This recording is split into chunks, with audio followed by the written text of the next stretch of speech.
Na bro, Saan banda kayo sa Pilipinas? dito sa Batangas. Ah, Batangas. Ilang taon na yan, bro? Nanay, kumusta nanay? Kumusta ka na daw, Nay? Hindi lang siya bro makapagsalita na maayos. Oo, sige. Kaliwa. Kaliwa, sige, tandaan mo yan mamaya ha, kasi papantayan mamaya. Sige bro. Oh, so, sige, yung harap yung ano niya. Ano bang sakit niya, bro?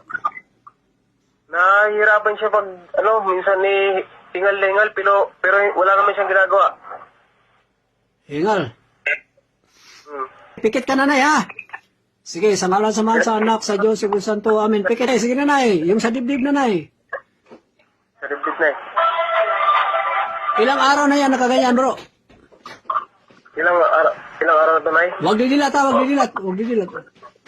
Mga 2 linggo na siguro. Mga 2 linggo na daw, bro. So, linggo? Isang basong tubig. Abot ng sambasang tubig. Abot tubig na rin? Oo. Buti nga bro, naalala kita, sabi ko may magaling ako nakakilala ng manggagamot. Jesus name. Oo. Sabi ko parang may kakilala akong manggagamot dati. Doon ang naawa ko kay nanay.